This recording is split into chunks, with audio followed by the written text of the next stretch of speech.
Oke, assalamualaikum warahmatullahi wabarakatuh. Alhamdulillah, wassallallahu ala nabiyyillah, asyhadu an la ilaha illallah, wa asyhadu anna Muhammadar Rasulullah. Allahumma shalli ala sayyidina Muhammad wa ala alihi sayyidina Muhammad. Puji syukur kepada Allah Subhanahu wa taala sampaikan serta selawat kepada baginda Rasulullah sallallahu alaihi wasallam. Anak-anak sekalian, kita masih bertemu di pembelajaran agama Islam ini, pertemuan kedua di bab ketiga ini. Masih berbicara tentang berpikir kritis.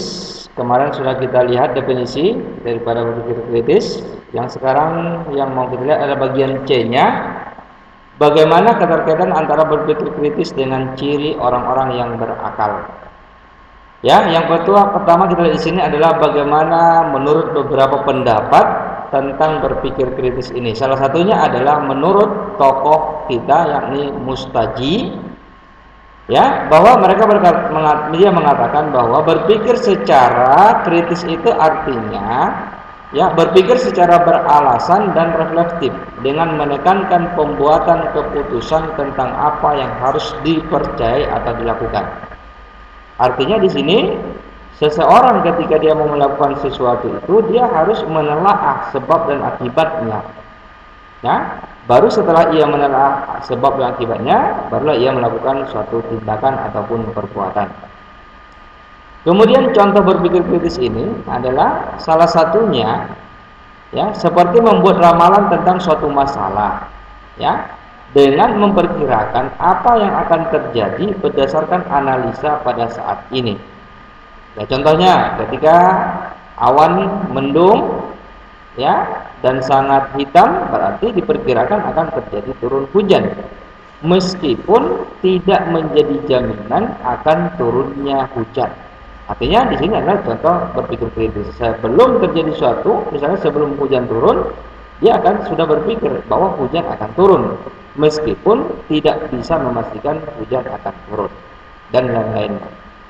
Kemudian anak sekalian, kita lihat juga di sini tentang berpikir kritis ini, ya, sebagaimana disebutkan dalam beberapa hadis Rasulullah SAW, ya, salah satunya yang mengatakan bahwa orang-orang yang benar-benar cerdas itu adalah orang-orang yang pandangannya jauh ke depan, menembus dinding duniawi yang hingga kehidupan abadi yang ada di balik kehidupan yang fana ini.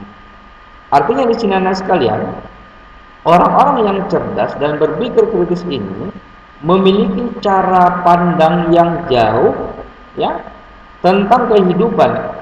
Ini juga disebutkan dalam beberapa hadis, contohnya, ya, bekerjalah untuk duniamu seakan-akan kamu hidup selamanya.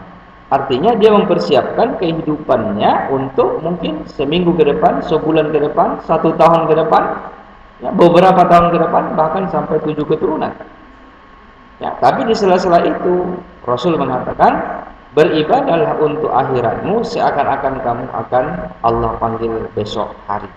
Artinya di sini disebut dengan tawazun, butuh keseimbangan antara kehidupan dunia dan kehidupan akhirat.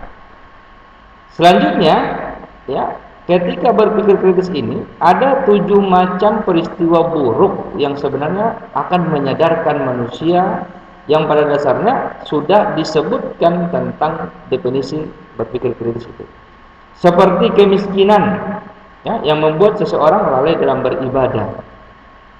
Artinya ketika dia berpikir kritis, sebenarnya kemiskinan dan kekayaan ataupun seseorang yang kaya itu juga adalah cobaan. Ya. Kemudian juga kekayaan yang membuat seseorang sombong itu juga berbuat seseorang baru menyadarkan dirinya. Ketika dia jatuh miskin, baru dia menyadari. Ya, orang yang sakit yang membuat kecantikan atau ketampanannya pudar. Ini juga merupakan salah satu bentuk, ya, ketidakkritisan dalam berbuat, dalam melakukan sesuatu. Dia tidak sadari bahwa kecantikan, ketampanan itu tidak bisa diabadikan. Seiring waktu itu akan pudar. Ya. Yang keempat adalah tua yang membuat dia lemah. Ya, dia tidak sadari, dia menganggap bahwa dirinya akan kekar, kokoh, kuat selamanya. Tidak.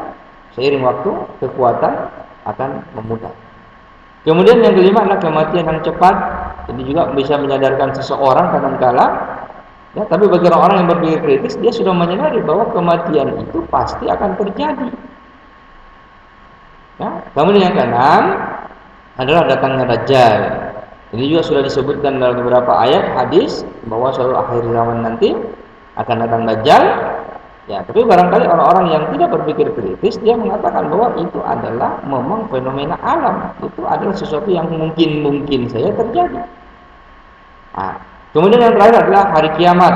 Ini juga menunjukkan bahwa ketika seseorang itu berpikir kritis, dia akan menyadari bahwa kehidupan dunia ini tidaklah abadi, akan berakhir, baik dia sendiri ataupun nanti kelak hari kiamat yang terjadinya kehancuran semesta alam. Oke, anak-anak sekalian, barangkali ini saja di pembahasan terakhir kita bab ketiga ini. Mudah-mudahan ini menjadikan kita semakin memahami bahwa berpikir kritis itu sangat dibenarkan ya untuk mengkaji tentang kehidupan kita di dunia ini dan terutama juga untuk kehidupan di akhirat kelak. Barangkali ini saja, barangkali ingat jangan lupa sholatlah Anda sebelum Anda disolatkan. Lebih kurang mohon maaf. Billahi taufiq wal hidayah. Wassalamualaikum warahmatullahi wabarakatuh.